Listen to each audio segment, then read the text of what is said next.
우리가 지금까지 1장부터 해온 것을 잠깐 좀 요약을 해보면 하나님께서 창세전부터 우리를 예정하셔서 하나님 앞에서 거룩하고 흠이 없는 존재로 우리를 세우시기 위하여 그리스도의 피로 우리를 속량하셨다. 그래서 우리가 전에는 허물과 죄로 죽어 있었던 사람들이었지만 하나님과의 관계가 끊어져 있었지만 이제는 그리스도와 함께 일으키심을 받아서, 그러니까 부활의 은혜에 우리가 함께 참여해서 그리스도와 함께 하늘 보좌 우편에, 하나님 보좌 우편에 앉아서 모든 우주 만물을 통치하시는 예수 그리스도와 함께 있는 그러한 영광스러운 복을 누리고 있는 사람들이다. 그렇게 한 것이 지금 1장부터 2장 10절까지의 내용입니다. 그래서 너희는 하나님의 작품이다. 2장 10절에 보시면 우리는 그가 만드신 바라. 이거는 하나님의 작품이다. 아까 이제 화면에 그 도자기 빚는 그런 그 그림이 나왔잖아요. 거장의 손길로 하나님이 우리를 이제 빚어가고 계십니다. 우리를 빚어간다고 하시는 것은 바로 여기서 말하는 우리는 교회를 말하는 것이죠. 그래서 교회가 하나님의 작품인데 그리스도 예수 안에서 선한 일을 위하여 지으심을 받은 사람들이다. 이렇게 말씀하고 있습니다. 자, 그러면서 이제 오늘 본문에는 원래 이방인이었던 사람들이 소망이 없었던 사람들인데 어떻게 해서 이 소망에, 이 복에 참여하게 되었는가. 오늘 본문에서는 이제 그 부분을 이야기하고 있습니다. 11절부터 13절까지 우리 같이 한번 읽어보도록 하겠습니다. 시작. 그러므로 생각하라. 너희는 그때에 육체로는 이방인이요 손으로 육체에 행한 할례를 받은 무리라 칭하는 자들로부터 할례를 받지 않은 무리라 칭함을 받은 자들이라. 그때에 너희는 그리스도 밖에 있었고 이스라엘 나라 밖의 사람이라. 약속의 언약들에 대하여는 외인이요 세상에서 소망이 없고 하나님도 없는 자이더니 이제는 전에 멀리 있던 너희가 그리스도 예수 안에서 그리스도의 피로 가까워졌느니라. 자, 여기서 11절에 보면 그러므로 생각하라. 너희는 여기서 너희는 누굴까요? 에베소 교회 성도들이죠. 유대인들이 아니라 원래 이방인이었던 사람들이에요. 육체로는 이방인이었다. 그리고 할례를 받지 않은, 그러니까 할례라고 하는 것은 하나님의 백성이라고 하는 선택의 표시인데 그 할례를 받지 않은 사람들이었고, 그래서 그때에 너희는 그리스도 밖에 있었던 사람들이고 하나님의 언약의 그 복에 참여할 수 없었던 사람들이고 또 이스라엘 나라 밖의 사람이었고 소망도 없고 하나님도 없는 사람이었다. 이렇게 이야기합니다. 마치 그 불법 체류자와 같은 그러한 신분의 사람이었다고 그렇게 이야기합니다. 19절 보세요. 19절에 보면 쭉 설명하고 나서 그러므로 이제부터 너희는 외인도 아니고 나그네도 아니다. 성도들과 동일한 시민이 되었다. 이렇게 이야기하는데 여기서 나그네라고 하는 것이 마치 그 불법 체류하는 사람들, 이런 사람들을 말해요. 여러분, 이런 사람들은 늘 불안하죠. 일을 한 달 동안 죽어라 열심히 일했는데 사장님이 월급을 주지 않아도 그 억울함을 어디 가서 호소할 수가 없어요. 왜요? 불법 체류자라는 거가 밝혀지면 어떻게 돼요? 오히려 쫓겨나니까. 그래서 항상 불안합니다. 억울한 일을 당해도 호소할 수도 없고 늘 불안하고요. 뭐 경찰이 들이닥치면 언제든지 쫓겨나갈 준비를 하고 있어야 되는 그 나라의 시민으로서 누려야 될 권리나 이런 것들이 전혀 없고요. 뭐 재난지원금 이런 것도 전혀 안 나와요. 주민등록증 자체가 없어서 우리나라 시민이 아니니까 법적으로 전혀 보호를 받지 못하는, 억울한 일을 당하고 고통을 당해도 누군가가 그 사람의 인권을 보장해 주지 않는 이런 사람들이에요. 너희가 원래는 그런 존재였었다. 그렇게 이야기하고 있습니다. 그 다음에 소망도 없었고 하나님도 없었던 사람들이었다. 이렇게 완전히 절망 가운데 있었던 사람들이다. 그렇게 이야기하고 있습니다. 그 프랑스의 작가인 까뮈라고 하는 사람이 그 시지푸스의 신화 이야기를 썼는데 거기 보면 이런 내용이 나와요. 시시포스가 그 신에게 뭔가 잘못을 합니다. 그래서 형벌을 받는데 그게 어떤 형벌이었냐면 자기보다 더 큰 바위, 아주 큰 돌을 산 꼭대기로 밀어 올려요. 여러분 이게 얼마나 힘들겠습니까? 산에 그냥 올라가기도 힘든데, 그죠? 근데 자기보다 큰 돌을 낑낑거리면서 이렇게 올라가요.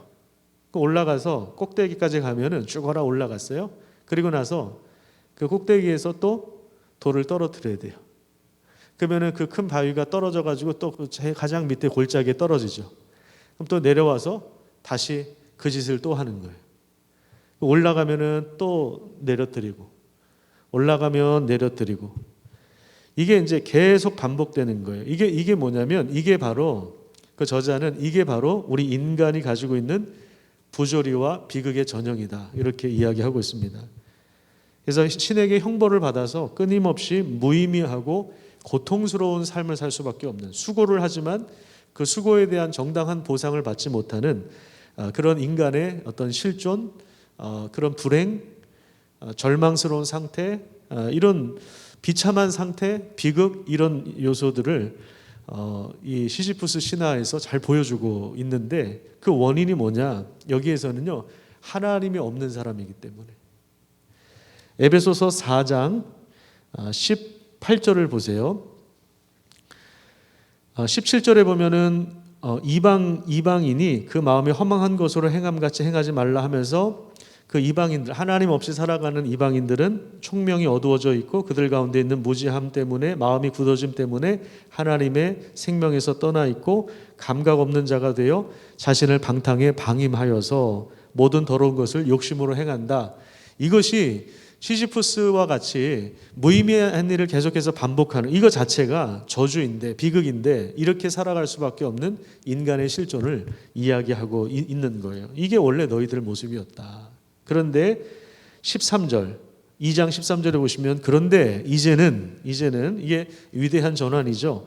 전에 멀리 있던 너희가 그리스도 예수 안에서 그리스도의 피로 가까워졌다, 이렇게 이야기하고 있습니다. 그러면서 오늘 본문에서 가장 중요한 개념이라고 할 수 있는 이 화평, 이렇게 그리스도께서 이루신 그 일들이 무엇인가 하는 것을 구체적으로 좀 보여주고 있는데요. 14절부터 16절, 18절까지 읽을게요. 14절부터 18절까지 읽겠습니다. 시작. 그는 우리의 화평이신지라 둘로 하나를 만드사 원수된 것 곧 중간에 막힌 담을 자기 육체로 허시고 법조문으로 된 계명의 율법을 폐하셨으니, 이는 이 둘로 자기 안에서 한 세 사람을 지어 화평하게 하시고 또 십자가로 이 둘을 한 몸으로 하나님과 화목하게 하려 하심이라. 원수된 것을 십자가로 소멸하시고 또 오셔서 먼데 있는 너희에게 평안을 전하시고 가까운 데 있는 자들에게 평안을 전하셨으니, 이는 그로 말미암아 우리 둘이 한 성령 안에서 아버지께 나아감을 얻게 하려 하심이라. 여기 보면 그리스도께서 우리의 화평이 되신다, 이렇게 이야기하고 있는데요. 여기 이제 화평이라고 하는 단어가 내적인 평안함도 물론 있는데, 이 좀 좁은 의미에서 이렇게 마음이 그 편안한 상태, 내적인 편안함, 심리적인 위안, 이 정도만 있는 것이 아니라 오히려 평화의 의미가 더 가깝습니다. 평화라고 하는 것은 불화나 적대적인 관계가 해소되었기 때문에 이루어지는 화합을 말하는 거예요. 하모니를 이루어가는, 서로 조화가 이루어지는, 그래서 거기에 진정한 교제가 있고 그 교제하는 데 기쁨이 있고 진정한 하나됨을 경험하는 그 상태, 이게 이제 샬롬이라고 하는 것입니다. 샬롬, 하나님과의 관계가 회복되고 그 다음에 인간과의 관계가 회복된 상태, 이게 이제 평화인데, 그래서 지금 우리 성경으로는 화평이라고 번역이 되어 있지만 사실은 평화의 의미라고 보시면 됩니다. 그는 우리의 화평이신지라, 그러면서 그 다음에 뭐라고 이야기하냐면 둘로 하나를 만드사, 둘로 하나를 만드셨다. 그러면 여기서 둘은 누구와 누구를 말하는 것일까요? 둘로 하나를 만드셨다. 이것은 유대인들과 이방인들을 말하는 거예요. 거기 그렇게 적으시면 좋겠습니다. 유대인과 이방인, 이 두 그룹을 하나로 만드셔서 이 둘이 16절에 보시면 이 둘로 하여금 한 몸이 되어서 하나님과 화목하고, 그 다음에 18절 우리 둘이 한 성령 안에서 아버지 앞에 나아감을 얻게 하셨다라고 이야기합니다. 그러니까 여기서 우리 이 둘이라고 하는 이 두 그룹은 유대인과 이방인들을 말하는 것입니다. 유대인들과 이방인들. 그러면 왜 여기서 유대인들과 이방인, 에베소 교회 성도들을 향해서 이제 너희들이 원래는 이방인이었지 않느냐, 약속도 없었던 사람들이고 소망도 없었던 사람들이고 하나님의 이 엄청난 그 복, 하늘에 속한 신령한 복에서 원래는 좀 벗어나 있었던 사람들인데 너희들이 이 복에 참여하게 되었는데, 이게 이제 어떻게 이루어졌느냐, 그리스도의 피로 가능했는데 그분은 우리의 화평이시다. 그분은 우리의 화평이시다라고 하면서 유대인들과 이방인들이 하나가 되어서 하나님 앞에 함께 나아간다, 이렇게 이야기하고 있는데, 이게 이제 그리스도의 십자가의 위력이라고 하는 이야기를 하고 있는데, 이게 이제 이 부분이 왜 중요하냐면, 지금 유대인과 이방인 그룹은 그 역사상 가장 적대적인 그룹이라고 생각하시면 됩니다. 역사상 가장 적대적인 그룹. 여러분, 우리나라에서 가장 적대적인 그룹은 어디가 있을까요? 여러분 생각나는 대로 떠올려 보세요. 가장 적대적인 원수 누굽니까? 예? 남편이라고요? 가장 적대적인 원수. 뭐 남편일 수도 있겠죠. 우리 어렸을 때는 저도 그 공산주의가 나쁘다는 교육을 받아가지고 김일성이 이렇게 뿔이 달려 있다고 저도 그렇게 배웠거든요. 아주 어렸을 때. 그래서 이 빨갱이, 공산당 절대 나쁜 놈, 이승복 이야기도 기억이 나는데요. 그래서 그 적대감을 이렇게 주입시키는 교육을 우리도 받으면서 사실은 자랐잖아요.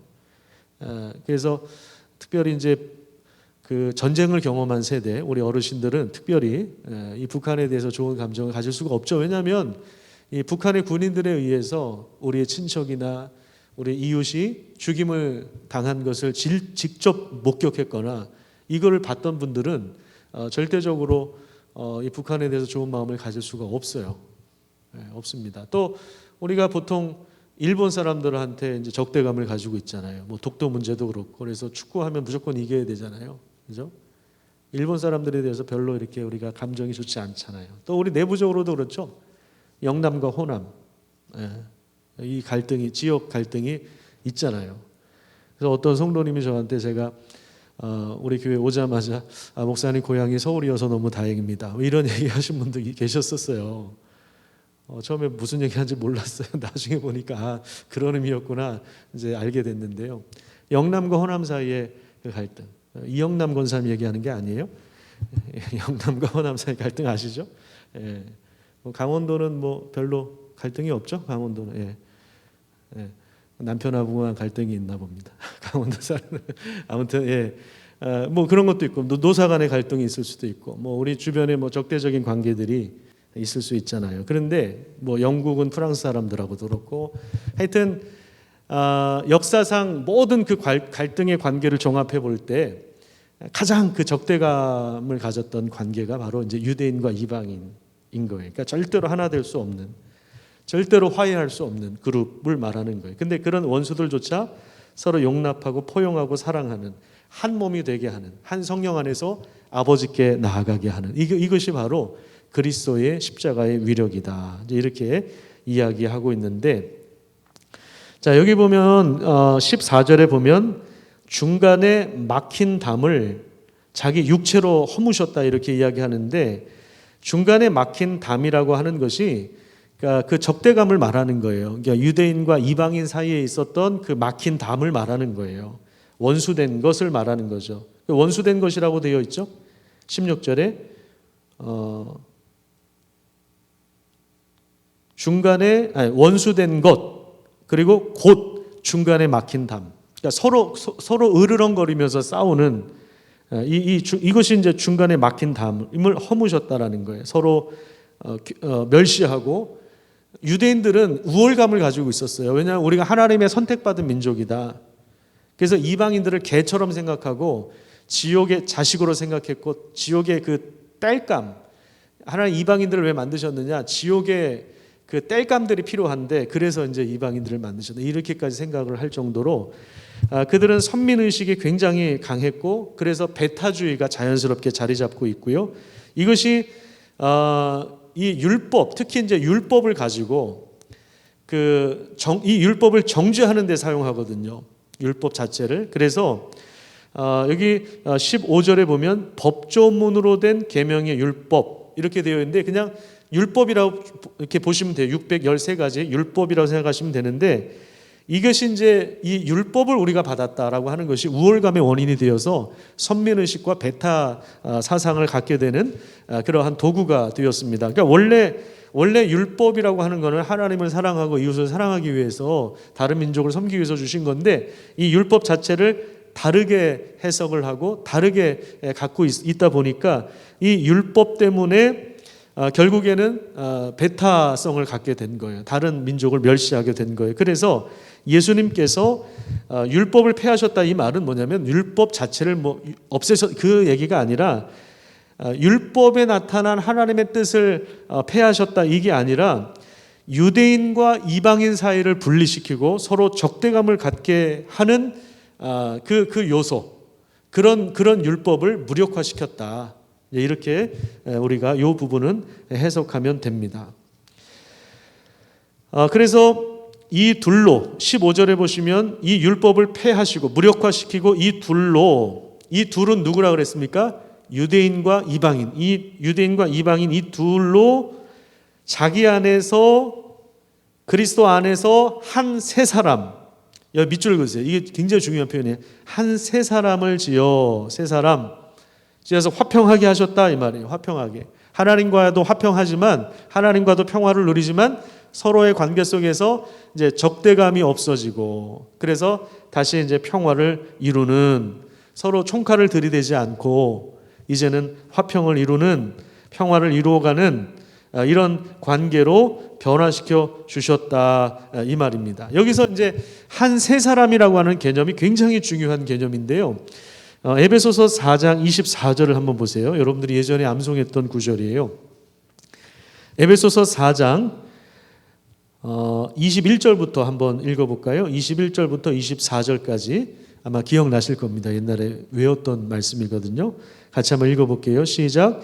진리가 예수 안에 있는 것 같이 너희가 참으로 그에게서 듣고 또한 그 안에서 가르침을 받았을진데 너희는 유혹의 욕심을 따라 썩어져가는 구습을 따르는 어떤 사람? 옛사람. 이 옛사람은 아담 안에 있는 사람. 아담 안에서 죄 때문에 결국에 죽을 수밖에 없는 옛사람을 말하는 것입니다. 옛사람. 그 옛사람은 유혹의 욕심을 따라서 썩어져가는 습관을 따르는 허물과 죄로 죽었던 옛사람을 말하는 거예요. 그래서 육체 욕망을 따를 수밖에 없는 마귀의 뜻을 따를 수밖에 없는 이 옛사람. 이 옛사람과 반대되는 우리의 심령이 새롭게 되어서 하나님을 따라 의와 진리의 거룩함으로 지으심을 받은 새 사람 그리스도 안에서 그리스도의 피로 말미암아 새 사람이 된.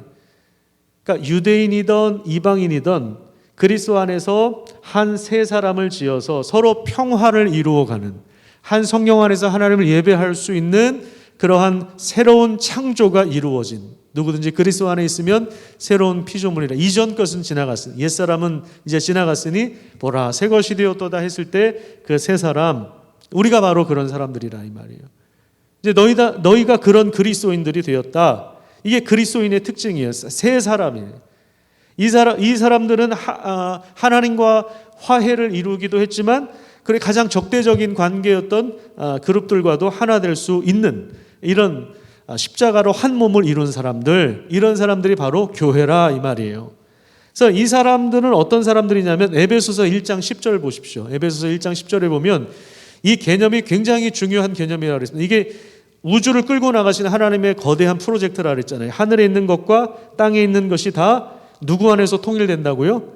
그리스도 안에서 통일되는데 이 우주 만물의 통일의 첫 출발점이 뭐냐? 그리스도인 되는 거예요. 그 그리스도의 죽으심과 부활에 참여하여서 서로 적대적인 세력들끼리도 한 몸으로 한 성령 안에서 하나님을 예배하며 나아갈 수 있는 그러한 새로운 존재, 새 사람, 그리스도인, 이런 사람들, 이렇게 새롭게 된 것이 첫 출발점이 되는 거예요. 우주적인 통일에. 우주적인 통일에. 이 첫 출발점이 되는 거예요. 이게 바로 교회인 거예요. 교회는 사실은 엄청난 것입니다. 교회는 엄청난 거예요. 자, 조금 더 교회에 대해서 살펴보겠습니다. 그 뒤에 보면 4번 질문에 보면 교회란 무엇인가 세 가지로 정리했죠. 첫 번째가 하나님 나라의 시민이라고 되어 있습니다. 자, 19절을 한번 읽어볼게요. 19절부터 22절까지 한번 교회가 무엇인가 예전에 우리가 좀 배우긴 했지만 다시 한번 좀 읽어볼게요. 오늘 본문 19절부터 22절입니다. 시작. 그러므로 이제부터 너희는 외인도 아니요 나그네도 아니요 오직 성도들과 동일한 시민이요 하나님의 권속이라. 너희는 사도들과 선지자들의 터 위에 세우심을 입은 자라. 그리스도 예수께서 친히 모퉁이 돌이 되셨느니라. 그의 안에서 건물마다 서로 연결하여 주 안에서 성전이 되어가고 너희도 성령 안에서 하나님이 거하실 처소가 되기 위하여 그리스도 예수 안에서 함께 지어져 가느니라. 자, 첫 번째로 교회란 무엇인가라고 했을 때 하나님 나라의 백성들입니다. 하나님 나라의 시민이에요. 더 이상 우리 불법 체류자가 아니에요. 더 이상 외국인 나그네가 아닙니다. 우리는 하나님 나라의 당당한 시민입니다. 주민등록증을 가지고 있는, 시민권을 가지고 있는, 그래서 그 나라의 권리와 의무를 다하고 또 그 나라의 그 혜택을 누릴 수 있는 이런 사람들이죠. 그 다음에 두 번째로 뭐라고 하냐면 하나님의 권속이다. 권속이라고 하는 말이 한자어인데 이제 권자가 돌보다 권자입니다. 돌볼 권자입니다. 속은 이제 무리를 말하는 거죠. 그러니까 한 집안 식구라는 거예요. 우리 표현으로는 가족을 말하는 가족. 하나님의 가족이다. 하나님 나라의 백성이면 교회는 하나님 나라의 백성이면서 동시에 하나님 나라의 가족인 거예요. 하나님 나라의 가족인 거예요. 여러분 정말 이거 믿으십니까? 우리 잘 안 믿어요. 근데 정말 안 믿어요. 아무리 가족이라고 해도 안 믿어요. 우리 권사님들 하나님 뭐라고 불러요? 하나님 뭐라고 불러요? 아버지. 저는 하나님 뭐라고 부를까요? 저도 아버지. 그러면 가족이 되는 거죠. 같은 가족이에요. 같은 가족이에요. 그러니까 우리 박근목 권사님 사석에서 만나면 제가 뭐라고 불러야 돼요? 누님이죠, 뭐. 누님이에요.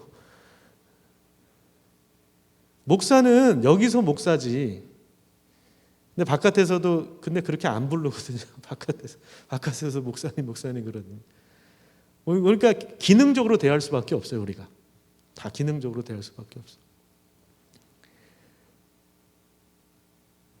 강원수 목사님도 사실은 사석에서 만나면 형님처럼 동생처럼 이렇게 되는데 사석에서 만나도 어려워해. 왜? 담임 목사니까. 이게 참 힘든 거예요. 서로 관계가. 막 지시를 받아야 될 것 같고 이 관계가 그런 거예요. 원래는 사실은 가족인데, 그죠? 우리는 가족이라고 해도 안 믿어. 말씀은 말씀이고 나는 나야. 뭐 이렇게 살아가는 것 같아요. 우리가 하나님의 가족이다. 여러분 그러면요, 우리가 정말 이걸 믿음으로 받아들이면 많은 것들이 해결됩니다. 사실은 이거 안 믿으니까 해결이 안 되죠. 시지푸스에 나온 그 신하처럼 저주받은 사람처럼 계속 그 허무한 일 거기에 왔다 갔다 하는 거예요. 계속 미워하고 계속 상처받고 계속 뒷담화하고 계속 서로에게 상처를 주고 서로 수근수근거리고 이게 계속해서 반복되는 거예요. 무의미한 일. 이게 심판이에요. 이거 자체가 심판이에요.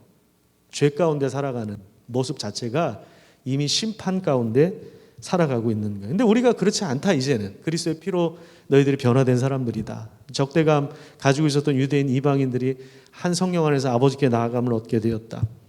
그 다음에 세 번째는 성령입니다. 시간이 많이 지나가서 이 내용은 제가 다음 주에 다시 한번 좀 설명하도록 하겠는데요. 자, 간단하게 좀 살펴보겠습니다. 여기 가로 안에 들어갈 게 뭘까요? 모퉁이 돌입니다. 잘하시네. 모퉁이 돌. 모퉁이 돌은 뭐냐면 지금 우리 예배당 들어오면서 저기 빨간 벽돌 앞에 모퉁이 돌 있죠. 그건 그냥 상징적으로 그냥 해놓은 거고, 옛날에 모퉁이 돌이라고 하는 건 뭐냐면 잘 다듬어진 사각형의 돌인데 이게 건물 토대를 형성합니다. 그 모양대로 건물이 형성되는 거예요. 그래서 그리스도께서 우리의 모퉁이 돌이다라고 하는 건 이게 무슨 얘기냐면 그리스도가 교회의 기초를 형성하고 교회 형태를 결정한다 이 말이에요. 그리스도인 한 사람 한 사람이 하나님의 가족이며 하나님의 성전인데 하나님이 거하시는 처소가 되었다 이 말이에요. 돌이 서로 연결되어서 건물을 이루고 있는 것처럼, 그러니까 21절 그의 안에서 건물마다 서로 연결하여 주 안에서 성전이 되어가고, 하나님이 우리 성전 건축을 이미 완성하셨지만 하나님이 거하실 처소, 서로 적대감이었던 사람들끼리 그리스도의 피로 가까워져서 한 몸을 이루고 예배하는 이 사람들 가운데 함께 하시는, 그게 바로 이제 성전이죠. 그렇게 해서 우리가 함께 한 성령 안에서 하나님이 거하실 처소가 되기 위하여 그리스도 안에서 함께 지어져 가고 있느니라. 만물의 통일을 향해서 하늘과 땅이 통일되는 그 날까지 우리가 지어져 가고 있는 거예요. 엄청난 이 성전이 지어져 가고 있는 것입니다. 그래서 교회란 무엇인가라고 했을 때 하나님 나라의 시민이요, 하나님의 가족이요, 하나님의 성전이다. 이렇게 우리가 정리할 수가 있습니다. 그래서 우리가 이 말씀을 배운 것으로 끝나지 않고, 그러면 우리가 어떻게 적용해야 되느냐?